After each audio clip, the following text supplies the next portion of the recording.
course, I am always thrilled to talk about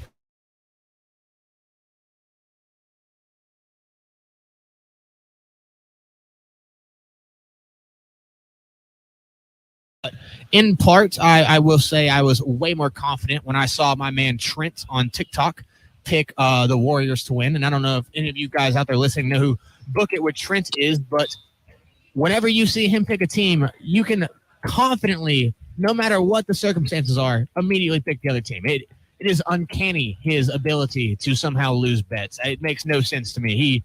He bet on the Dodgers to not get swept by the Pirates. You know what I'm saying? Like the Pirates sweeping the Dodgers, like it's just uncanny. Like the first time I ever heard of this man was in the World Series last year, and he took a bet on he put like I think like $500 on the very first inning of the World Series for there to not be a home run.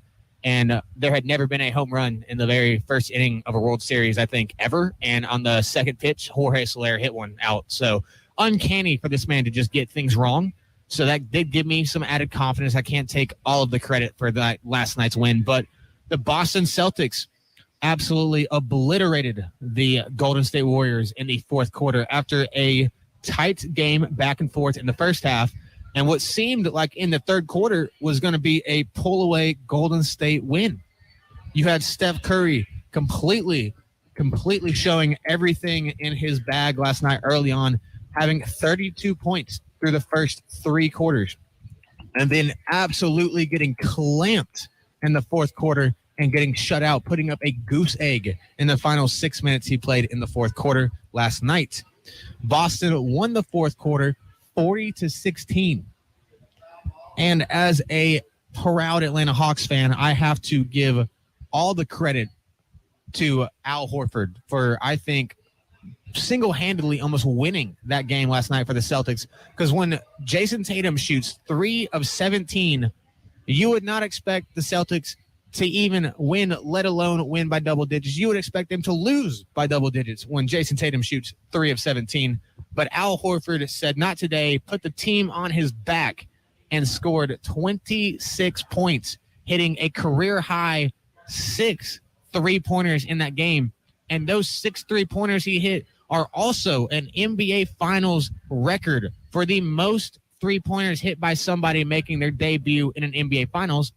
Also, Al Horford had the most career playoff games. I think he had 136 career playoff games before making his first Finals appearance, which is also an NBA record. So big shout out to Big Al.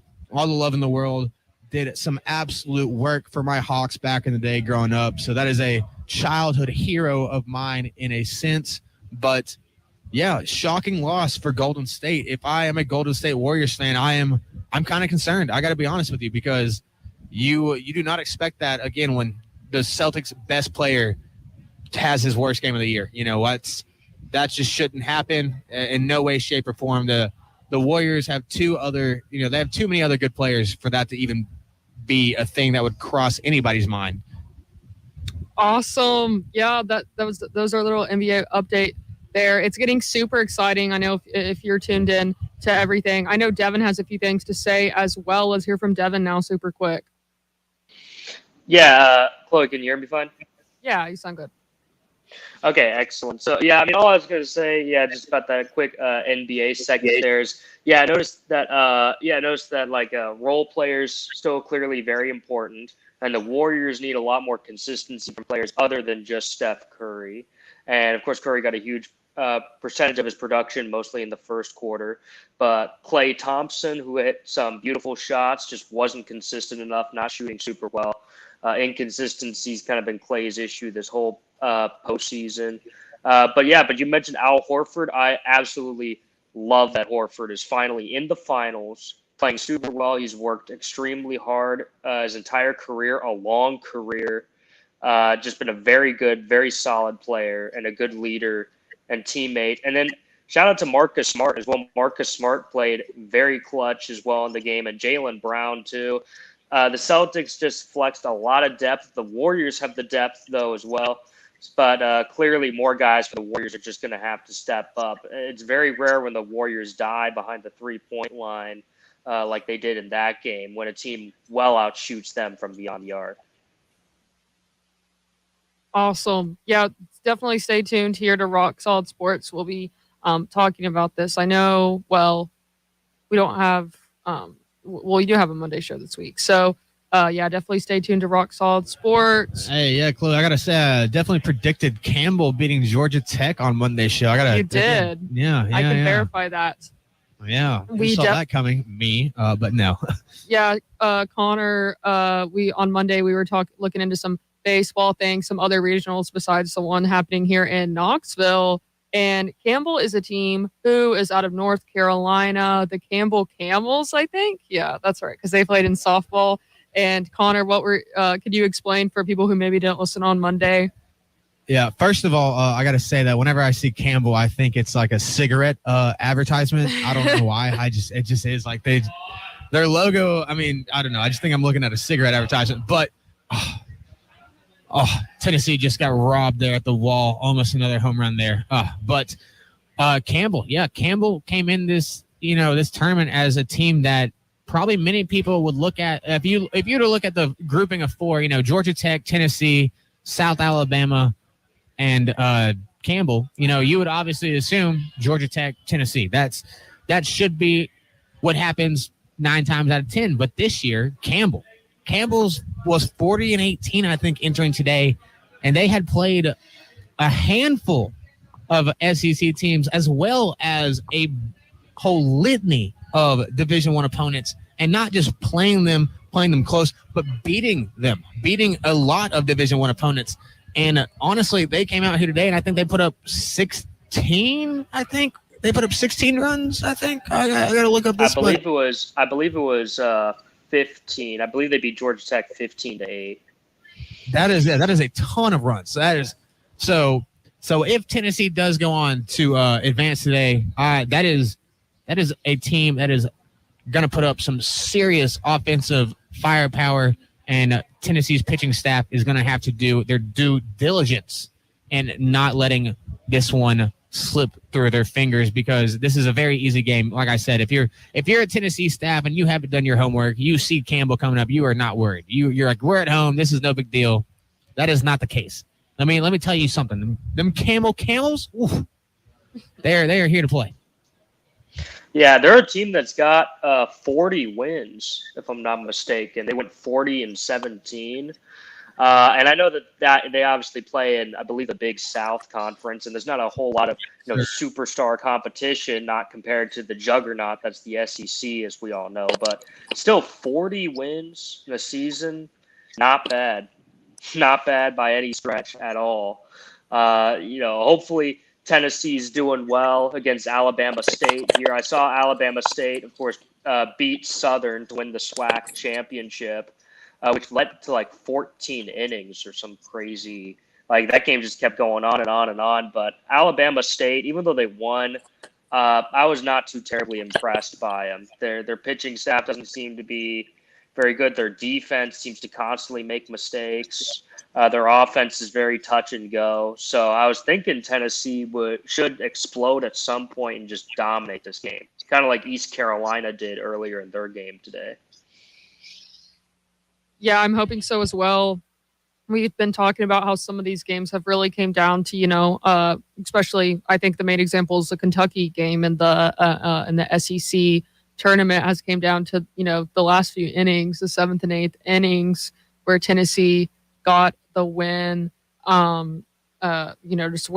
just went crazy with some runs. So I'm hoping for that as well. Once again, that game is happening right down the street from where I'm at right now and where Connor's at as well, at Lindsey Nelson Stadium. If you're not there, the Hill Bar and Grill has a great patio and indoor dining bar area for you to watch the game. They also set up their tent too. We got everything going on down here at the Hill. We got the tent set up out in the parking lot that they take down for non-summer time. So we got that and everything.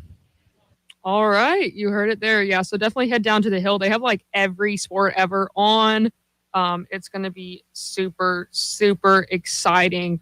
So the first game now versus Alabama State. We'll continue trying to, have updates with that. But we are going to give Dylan and Devin the floor now for some NHL because it is a big time in the season. What's going on in NHL, you guys? All right, well, we're in the conference finals. Obviously, Devin and I are very disappointed that Nashville and Washington aren't participating, but I've been very excited by we have Tampa Bay, the defending champions for the past 2 years, against Rangers, who over the past year have grown to hate, and Colorado against Edmonton, which you got two very talented teams going on. Devin, what are your thoughts on both series so far? Well, I wanted to ask you, Dylan, which thing you found to be more surprising of these two options? Pavel Francouz getting a shutout against the Edmonton Oilers in Game 2, or Vasilevsky allowing 6 goals in Game 1 against the Rangers. Which one of those two to you was more shocking? Oh, I'm going the Vaz allowing 6 because he's a clear contender for the Vezina this year. It's him against Shersty, who they're, as I put in our document, it's going to be one of them that get the award for best goalie. And the fact that a goalie allows 6 goals in a playoff game, you can't let that happen. Grant, allowing 6 in any game is bad, but in the playoffs, things really mess with your head. Minor things stick with you throughout the entire series and can get your team kicked out, basically. Yeah, especially after the 6-game hot streak he's been on. It's been rough for him, but I'm that series is very tough for me emotionally because I have strong distaste for both teams, but I hate talking about it so much. I think. What are your expectations for Game 2 here? So obviously, Game 1, New York Rangers won 6-2, heavily on the backs of their young players. That kid line has been really fun to watch with Philip Hedl, Capo Caco, and Alexei Lafreniere, and they've all been playing. And Keandre Miller, of course, as well, playing well in that lineup. And they really generated a lot of chances. And I don't know if you saw this as well, but it looked like, because a lot of those goals Vaz let in, I felt like were not his fault. They were just really nice setups. Like, it's not like he let in any dirty goals or anything. They were just all really, really nice setups, just really great passing plays that set up. But it just looked like New York's guys just had way more energy than Tampa's guys, which is weird because Tampa, got all that rest after sweeping Florida. New York has had to go through 2 tough 7-game series. So they've had to come back in each one to get to this point. Yet as the game went on, it just seemed like New York's players just had more energy, and Tampa's guys were just scrambling around and couldn't get into good defensive position. I think part of it is obviously it's whatever the athletes do on the ice, but the last game was at the Garden, right? Mm-hmm. Yep. As we all probably know, the energy of, basically the most famous arena in the entire United States is unmatched. So fans definitely have a factor in that, especially given the fact that we've all seen videos of Rangers fans being Rangers fans. They're some of the rowdiest bunch in all of hockey. And as long as they got Colorado distracted, regardless of who it is, it's going to stick in their heads and mess with them.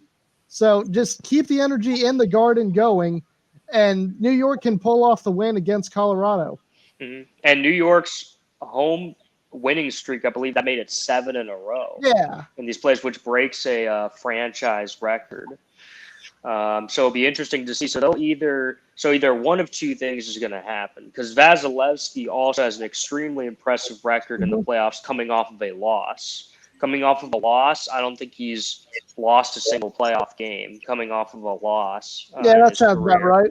So either one of two things is going to happen. Either New York's going to get their franchise record 8th win in a row at home in the postseason, or Vasilevsky is going to extend his extremely impressive streak, coming off of a loss. I wouldn't be shocked either way, though. Really, with how that first game went down, and then of course the Western Conference Finals has been Oh, arguably that's been crazier. great. I mean, Game One. I watched the whole game. Game one probably was is the craziest hockey game I've ever seen. I mean, 8-6. Yeah. It's just crazy.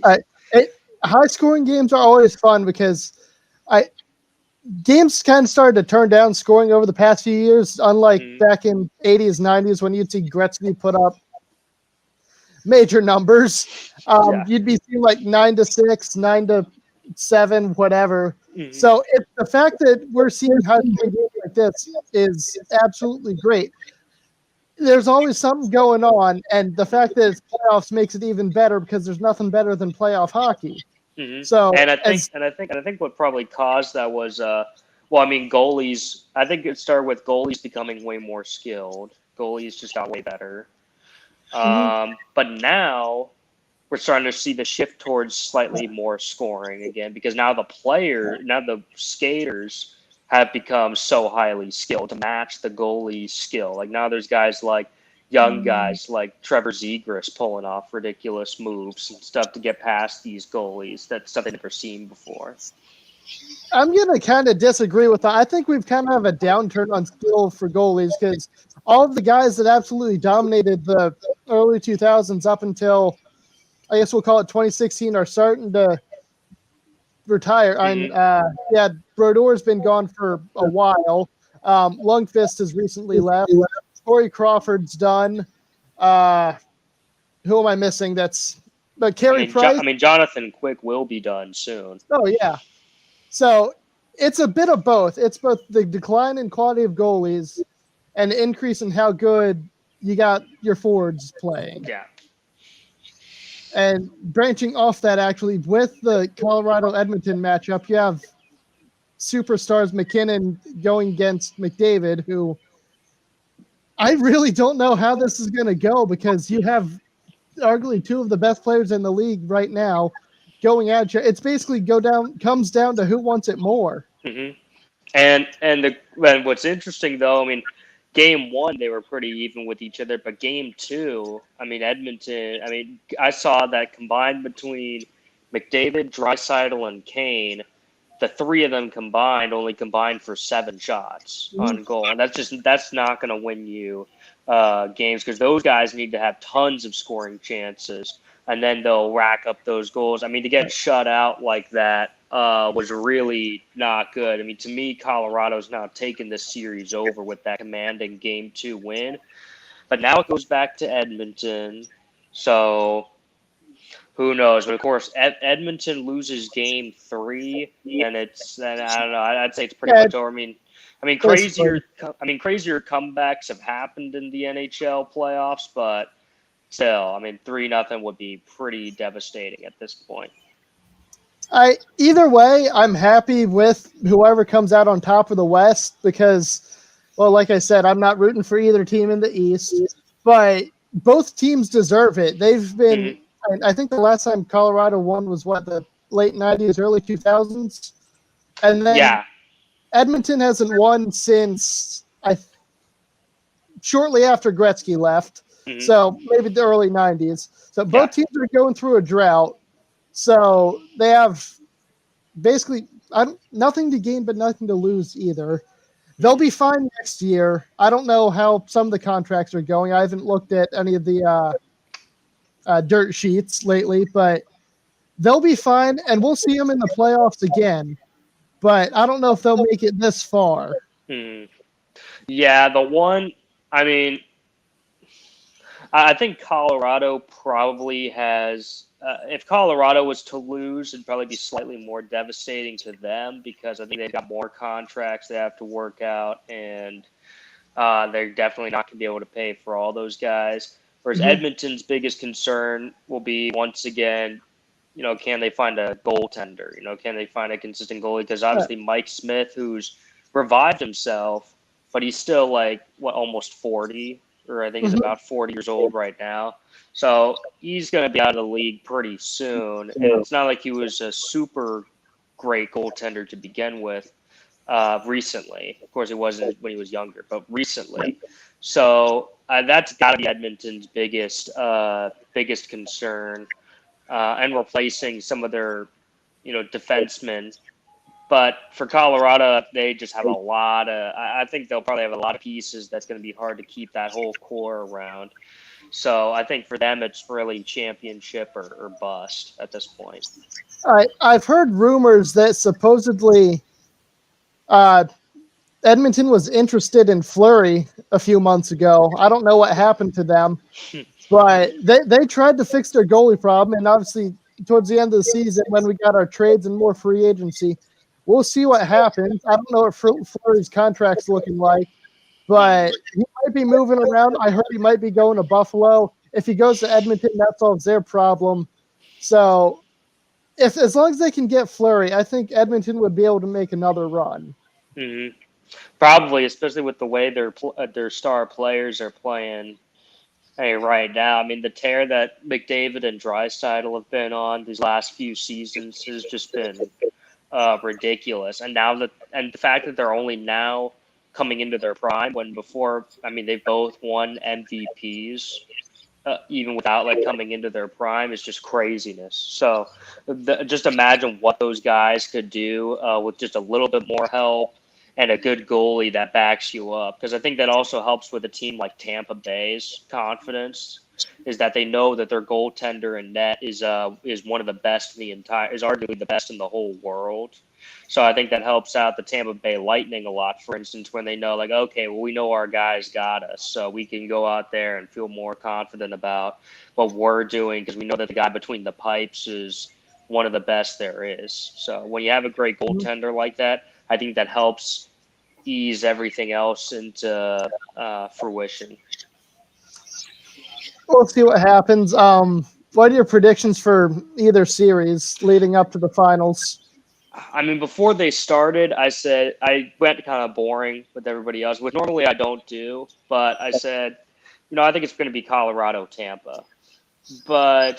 And now I really think Colorado really should still win the West, definitely, especially after how the game 2 went. After game 1, I was kind of like, I mean, they scored 8, but they had to.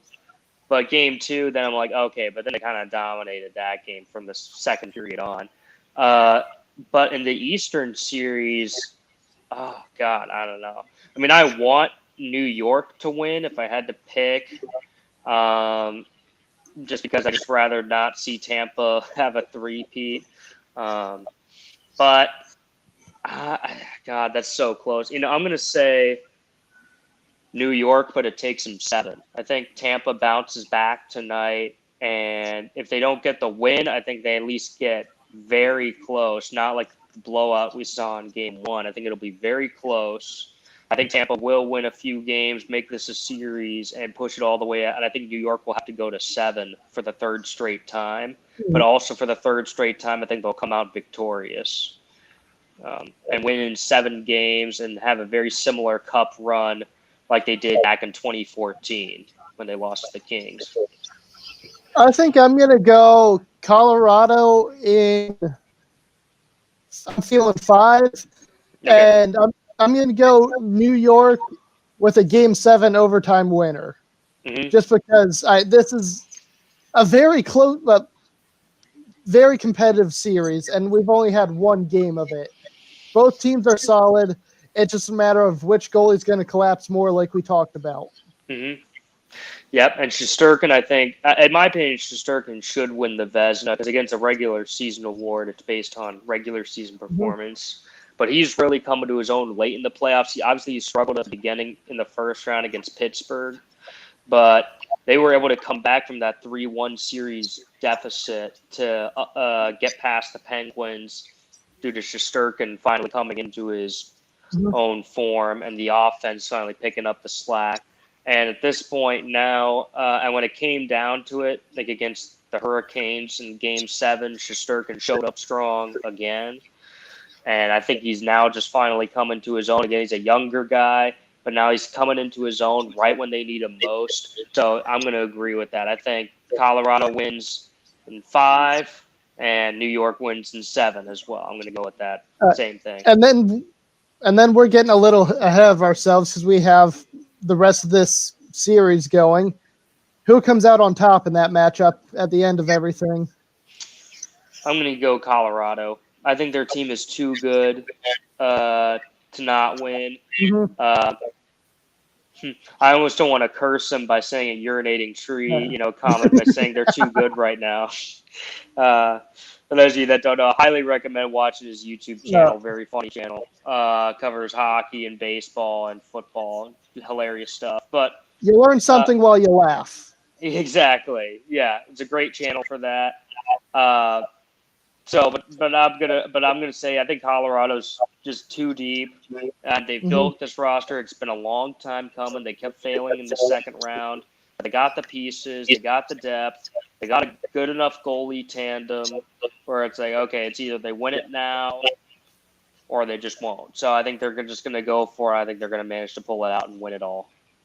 I'm feeling Colorado as well. I already put money on them, so hopefully things work out. Should be an exciting, how many? We have 27 more days until the latest it can go. So we'll see what happens. Hopefully everyone comes out with either a Stanley Cup or money in their pocket if you're me.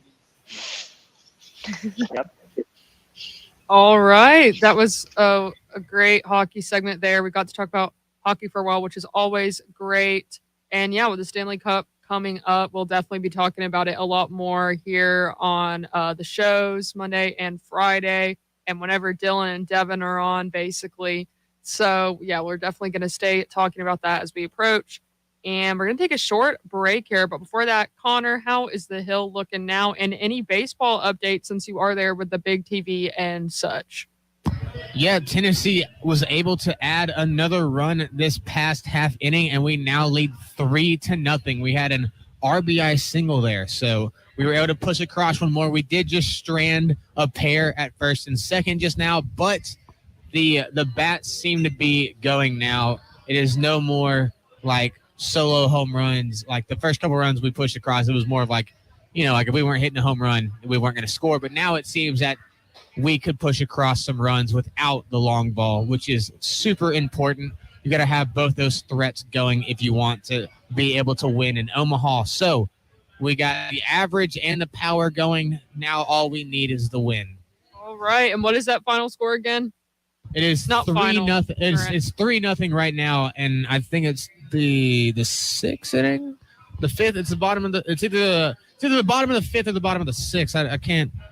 I know I'm messing this up right now, but yeah, we are pushing closer to that finish line. Hopefully, we can scratch across a couple more insurance runs and get it at least 5-0 is my preference. Hey, grand slam is improbable, but hey, it still can do it. Still can tie the game or win the game. So, preferably, if we can scratch across 2 more runs to get me comfortable, I'd be thrilled.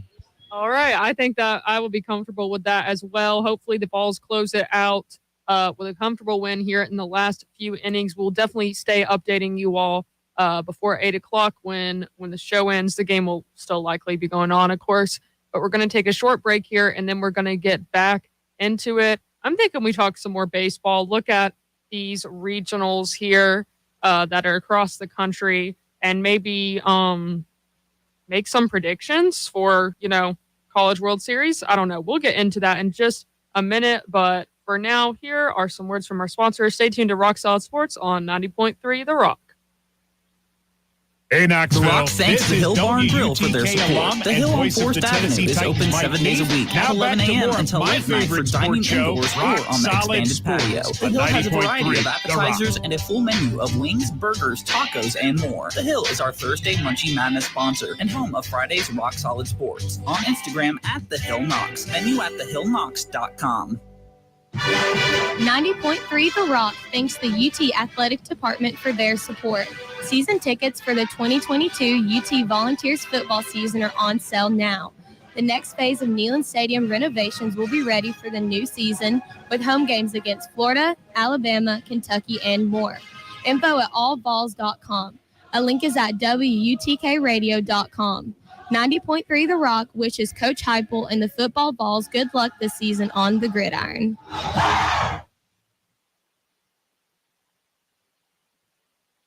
Volunteer Radio receives support from the Tennessee Smokies Baseball, the AA Southern League affiliate of the Chicago Cubs, whose 2022 regular season schedule features 6-game homestands Tuesdays through Sundays at Smoky Stadium in Kodak. The next series takes place against the Birmingham Barons Tuesday, May 31st through Sunday, June 5th. That is happening right now. So WTK's Rock Solid Sports, we're going to keep you updated to date with Smokies Baseball Mondays, Wednesdays, and Fridays at 7 p.m. The SmokiesBaseball.com, and a link is at WUTKRadio.com. Support for WUTK comes from Fieldhouse Social, the modern sports bar next to campus at University Commons. Fieldhouse Social serves American craft fare such as burgers, wings, and more with high tops around the bar, a separate dining area, and a center lounge with leather chairs and couches in front of their 23-foot LED TV wall for Tennessee and pro sports. Fieldhouse Social has an outdoor patio with trivia twice a week and sponsors Wednesday's Rock Solid Sports. FieldhouseSocial.com. Hey kids, it's Derek And Rob from the Funhouse. brought to you each Friday night by Raven Records and Rarities, 1200 North Central in Happy Hollow. Join us each Friday at 8 o'clock as we kick off your weekend. Local stuff, Hip-hop, Americana, metal, who knows? We don't even know half the time. right here on 90.3 The Rock. Volunteer Radio remains on the air thanks to support from Tennessee Smokies Baseball, the AA Southern League affiliate of the Chicago Cubs, whose 2022 regular season schedule features 6-game homestands Tuesdays through Sundays at nearby Smoky Stadium in Kodak against the Chattanooga Lookouts, Mississippi Braves, Birmingham Barons, and more. WUTK's Rock Solid Sports will cover Smokies baseball all season long.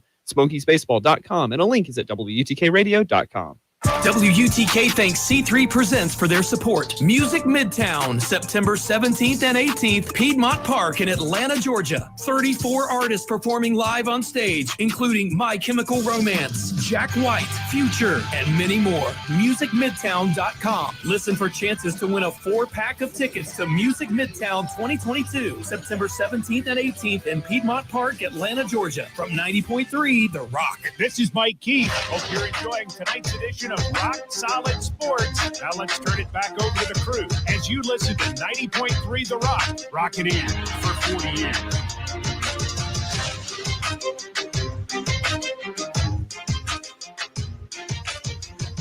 All right, everyone. Welcome back to Rock Solid Sports on 90.3 The Rock, sponsored by the Hill Bar and Grill, Forest Avenue in the back of the fort, close to World's Fair Park. Connor's over at the Hill right now watching that baseball game, and they have plenty of other things on the TV down there. It's such a fun time. Connor, how's it going? It is going great over here. Hoping forward to see some more people make their way down here, possibly after the game. I might be here grabbing a bite to eat. I probably will be, because I got to say the food at the Hill is pretty spectacular for your bar food. I would rate the Hill's bar food as some top tier. You know, like if the Hills food is McDonald's, I would say every other bar food is definitely some Crystals. So I don't know if we got any Crystals fans out there. I hate to throw some shame on them. They're from Chattanooga, you know, same as me. But I got to be honest, Crystals is just not it. So I got to, give the Hill their dues when it comes to their food. They are some top tier bar food. So I will probably be here 30 minutes or an hour after we get off. So if you guys want to come down here, say what's up, I would much appreciate it. I know the Hill would too. Awesome. All right. Yeah, definitely going down to the Hill. They have the baseball game on. They have great food, like Connor was just saying. Tons of appetizers, great wings, drinks, and more down at the Hill. So let's get into, well, actually, we have some pretty big football news coming up.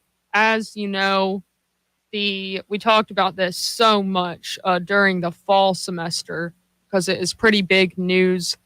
Oklahoma and Texas. I don't want to say UT because obviously that's us, of course. Texas. Look, they can't. I gotta say this. They can't be the UT when Tennessee is the reason Texas is a state. That's all I gotta say. The University of Tennessee was founded in 1794. Texas was not even a state then. So, hey, who's the real UT?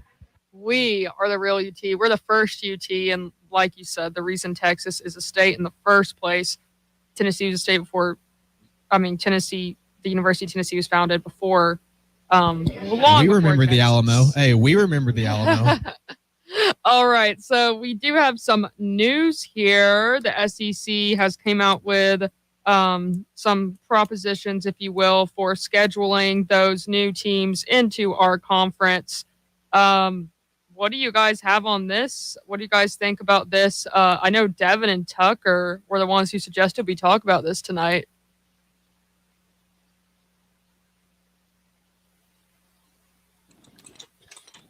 I got you. Yeah. Can you hear me? Yeah, I can hear you now. You're good. All right. So basically, the SEC had their meetings down in Destin, as they always do around this time of year, and they one of the hot topics was divisions in football. And I think it was inevitable that when Oklahoma and Texas joined, that the divisions would be no more. And one of the common suggestions was a 14 pods throughout the conference, and that they also debunked that as well. So now what the two propositions are each team will play one team every year, and there are 7 alternating conference opponents, or each team plays 3 teams every year, and there are 6 rotating opponents. What do you guys think about that?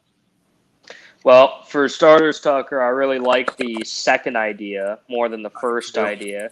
For one reason is because it'd be 9 SEC games instead of 8. And to be honest, especially with the SEC getting that huge, I think they have to at least play 9 other teams to really be a part of the SEC. For instance, I saw this great point. I mean, this one, I think it might have been Dan Mullen back when he was still coaching the Florida Gators. He said, hey, how come we play, University of Southern Florida more often than we play Auburn? It doesn't make a whole lot of sense. Like, we're in the SEC. We should be playing more SEC teams. And if you're going to be in this conference and get the benefits of being in the conference, like maybe a higher ranking due to a greater strength of schedule, well, then you got to actually play those teams, in my opinion. So, and I also like, and the other big reason why I like that second thing more is because most teams in the SEC don't just have one main rival; they have multiple. So even though Alabama and Auburn, for example, have each other, Auburn also has a huge rivalry with Georgia. And Georgia, for instance, also has a huge rivalry with Florida and Auburn. And so I feel like it's important to, especially in these college sports, to keep these intense rivalries like this, because this is one of the main reasons why people are drawn into college sports over pro sports, because sometimes while the rivalries in pro sports can be pretty intense, the rivalries in college are very deep, very long-lasting, and very traditional. So I like to see those stay intact as much as possible. So that's another reason why I highly support some sort of system like that. And I think it's an interesting move because I know that the SEC is not the first conference to do away with divisions. Obviously, the Big 12 hasn't had divisions because their conference has been too small with only 10 teams. And I think it's worked out well for the Big 12 when it comes to the Big 12 championship game. You're seeing the 2 best teams. And the Big 12 championship game tends to be a really good game, especially since both those teams have seen each other earlier in their season already. But I know that the Pac-12 was going to get rid of divisions. And after I heard that the Pac-12 was going to get rid of divisions, even though they are big enough to have them, then I was like, okay, well, maybe. Oh, and the Big Ten, too. The Big Ten had proposed getting rid of divisions to make it possible for maybe Ohio State and Michigan to play each other in the Big Ten championship game or some other scenario like that. So I think it's a good idea to get rid of divisions, because now it also creates the possibility for maybe Alabama versus Texas A&M or some other like really interesting combinations that we wouldn't previously see in the SEC championship game. I think overall this is a much better move just in general. Can I say this? I kind of hate it. I'm gonna be honest. I hate it. We're the SEC. We are not the Pac-12. We are not the Big Ten. We don't suck at football. We don't need to do this. Okay. The Big Ten does this because they can't get 2 teams in the playoff tournament. They can't do it. But that's not the SEC's problem. Georgia won last year. Georgia's not in the West. They weren't in the West. We didn't have that issue. Like, I don't like it. I think it makes it not as competitive. I'm gonna be honest. I don't like it. I don't think Oklahoma and Texas aren't even going to be that competitive. If this was 2 or 3, 4 years ago, yeah, but no, this isn't. These are not the same teams that they were. I don't think this is going to be really that great. I hate to see a lot of these rivalries go. I'm not a fan. Yeah, I mean, I agree with you, Connor, when it comes to the rivalries, which is why I support the second part of it, not like the one rival with the 7 rotating. I don't like that. I like 3 together with 6 rotating. But at the same time, times change too. I mean, right now, the SEC's been getting lucky with Alabama and Georgia just are the 2 best teams already. So, and they happen to be in different divisions. I mean, but what if times change? Auburn very recently. I mean, it's not like all these teams were that bad. Florida very recently has been good. You know, it's not like it's only been 2 or 3 teams. We've had 6, 7. Yeah. What I'm saying is, what if one division I'm saying like times can change. So what if one division becomes way stronger than the other? Like, let's say the West just becomes like, let's say Georgia somehow, because it can happen. Let's say Georgia somehow collapses and becomes mediocre, and there's nobody in the East that picks up the slack. And then in the West, it's way stronger, like Alabama, LSU, Auburn, Texas A&M, theoretically. That doesn't look like that'll happen anytime soon. But I think this is a good move overall because it at least ensures that every year it will be the top 2 teams. I think that may have been even the, because you got to think, when Florida fell off a couple years ago, Georgia replaced them. So when Georgia falls, it's just how it works. You know, it's not like if one of these teams or a couple of these teams fell off that we would just be a poverty conference. You know, that's just not the case. I just don't understand the necessity for it, if we're being quite honest. I just don't think, like I said, if we're a conference that sucks at football, I get it, but we don't. We you know what I'm saying? Like these other conferences are trying to be us. I don't get what we're trying to be the other conferences. That doesn't make sense to me. Mm-hmm. Yeah, I know we talked a lot about this back in the fall. It's obviously, you know, a big deal to us. You know, like Devin was saying, I mean, I'm a longtime Tennessee fan. I'm born and raised in Knoxville, and you get so used to the SEC not having added anybody since Missouri. That was Missouri and Texas A&M. Yep, that was a while ago. So, it's so used to it, and it's just a weird thing, but it's going to be super interesting to see how this plays out. That's why I thought we should talk about this tonight. It's going to be interesting, but I did want to look at some baseball. Go ahead, Dev. Go ahead. Oh, sorry. All I was going to say is I honestly think, because of course this will still be a few years from now, I really think Oklahoma can be competitive in the SEC, but Texas, no. I don't think Texas will be all that competitive unless they really make just a massive turnaround. But I think Venables could be very good at Oklahoma. I think Oklahoma could actually maybe even possibly, because I think Lincoln Riley, I'm just going to be honest. I think Lincoln Riley is slightly overrated. I think he did do a very good job picking up for Stoops, but he inherited a program that was very, very good already. And slowly, every single year Riley was there, the program got slightly worse. Every season, the Sooners got just slightly worse than the season before. So I think Venables was brilliant for Clemson as a defensive coordinator. I think he's bringing in some good coordinators as well. I think he will have huge success and just keep the Sooners right where they are. I think they'll be competitive in the SEC. But Texas, I don't know about that one. Yeah, it's hard to see. I mean, the Oklahoma, even though it is even, further away in terms of, obviously this has nothing to do with geography anymore at this point, right? But hey, that's a hot take saying he got worse with 2 back-to-back Heisman winners. That's a pretty hot take. I don't know if I agree with that one. Well, the team overall kept getting worse. I mean, they were in the playoff, then they were in the playoff again, but lower. But then they missed the playoff, and then they missed the Big 12 championship game. Yeah, they lost Baker Mayfield and Kyler Murray. Anybody's going to get worse. Well, yeah, but it's not like but I'm saying, but they didn't get better after. I mean, Alabama loses star players every year. They lose tons of star players. They lose Heisman caliber players. The They difference is sometimes they don't get that much worse. Alabama doesn't rely on the quarterback like that, though. Alabama, like the best players in Oklahoma were clearly quarterbacks. You know, Alabama, the best players is not quarterbacks. They've never been relying on quarterbacks like that. You know, Alabama has always had defense, running backs, receivers. They have beat you with every other aspect of the game except they've had a mediocre quarterback. That's always been their thing. That's why they've been able to do it. This is the difference. You know, I gotta disagree with you there.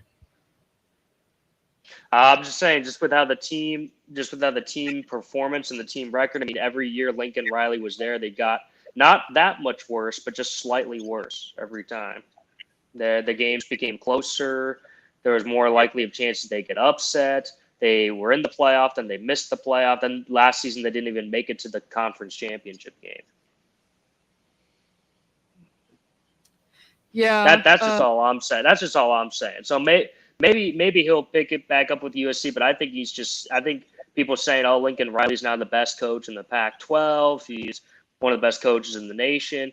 I think he's very good, but I think he is just being slightly overrated. And I'm not going to believe it till I see him actually build up a program as opposed to just inheriting one. All right. Yeah, let's right before we end the show really quick, I wanted to look at some of the other baseball regionals just for a fun little thing. Fun, if you want to call it that. So obviously here in Knoxville, we have Tennessee, Georgia Tech, Campbell, Alabama State. We've already kind of talked about that. But one that I was looking at is, 1 second, Oregon State is number 3, Vandy, San Diego, and New Mexico. Vandy obviously hasn't been doing as good this season, but I mean, I don't know, with Oregon State being number 3, we'll see how that goes. Are there any games that are, aside from, you know, the regional here in Knoxville, that you guys were looking at? Any Auburns, like the ones in Gainesville, Auburn, Louisville, anything like that? Auburn is a fascinating one to me because I see Auburn playing up against a team that is, what is it, Southeastern Louisiana? That they can walk over them, but the thing is, Florida State UCLA is very hotly contested. So I think both of those programs have they've done well in the past. They're consistently in Omaha, and I feel like Auburn, of any of the regional hosts that the SEC has, I think is probably the one that can most easily be taken down. Auburn, it's funny you said that. Auburn is currently beating that team 11-1 in the second inning. So I don't see them losing there. No, I don't see them losing that one. It's going to be the finals where they may trip up a little bit. That would be super interesting. Yeah, it was really fun when Auburn came to play this year, to play Tennessee with all the players. And then also looking at number 2, Stanford, Texas State, UC Santa Barbara, and Binghamton. That's an interesting one. Yeah, you know, that's fun. You get to the bottom and you see some schools you've never heard of, and that's the fun thing about baseball is, like, I don't know, you just... I think Binghamton got in on a losing record too. So that's very entertaining. But I think Santa Barbara and Texas State are both very good. Texas State was ranked for a lot of the year. And, you know, all those random UC schools out there, I mean, like, I think Irvine and, like, Davis and Riverside have all been good at some point. So they can randomly pop up and, you know, maybe make it to Omaha. They never win the whole thing, but they could definitely make it interesting. What's interesting is, speaking of I was just going to say, speaking of losing records, I think Oregon State is playing New Mexico State late that's tonight. right. They got a losing record. And New Mexico State, aren't they like somewhere between 8 to 10 games below 500? 24-32. That's their record. Yeah. So did they win their conference championship? Had to. I'm guessing. They had yeah, to. because with a record that bad, I'm like, they must have just won their conference. Why couldn't Tennessee be matched up against them? That seems like the worst team in the field. How did Oregon State get that draw? You got Oral Roberts playing in College Station with A&M, TCU, and Louisiana. Yeah. Actually, that one might be the most interesting one for me. That is a very interesting region because Jim Schlossnagle was at TCU for 15-ish years, and now he's at Texas A&M. So To be the coach of one team in the past, and you have to play them in a region potentially. That's going to be a very interesting matchup. You might as well not call it the College Station Regional. You might as well just call it the Schloss Regional. Especially being a fellow Texas school. I mean, that's got to amp up the intensity as well. And it's amazing how he's already turned Texas A&M from just decent into championship contender. Is crazy to me. Oh yeah, absolutely. One game that I saw earlier that was like really, really good was Wake Forest and UConn. I believe UConn won 8-7 in a thriller. Yeah, that was a good one. I gotta be honest. The one that I am antsy about is currently delayed. It is the Texas Tech Notre Dame game. It is 2-0 Notre Dame, and I am very interested in that one because I think those are two teams that, however this one game goes that they're playing right now, either one of those, the winner could definitely go ahead and make a run. Yeah, we could see either of those teams too, remember, because that's the Statesboro Regional, and we're paired with them. Yeah, that is true. Would that be what is it, the next or the second? Would it be next round or the round after that? It would be so it's Georgia Southern, and then those two teams that you already mentioned, Texas Tech and Notre Dame. It's the following round after this. So whoever wins out of that region would play us. And I know we played Georgia Southern at the beginning of the season. It was a sweep. Wasn't really competitive either. We hung like 50 on them, didn't we? The only concern with that, I mean, this is like the most minimal of concern is maybe like Georgia State gets the most bulletin board material of all time. But I mean, the fact of that happening would be very slim to me. So I would not mind playing them again. All right. Thanks, everyone, for tuning in. Tonight's show was sponsored by the Hill Bar and Grill in the back of the fort on Forest Avenue, just right there next to World's Fair Park. Stay tuned for the baseballs. They're still playing tonight. It should be a good game versus Alabama State. Hopefully a more comfortable win than the score is right now. Hey, 7-0. Oh, we're good. 7 We're good. now. Oh, Okay. we're good. That's we're good. All right. 8-0. My bad. We are Gucci swag. All right. Sounds good. Thanks, Connor, for going to the Hill. And thanks, everyone, for joining us tonight. We'll be back on Monday. You listen to Rock Solid Sports on 90.3 The Rock.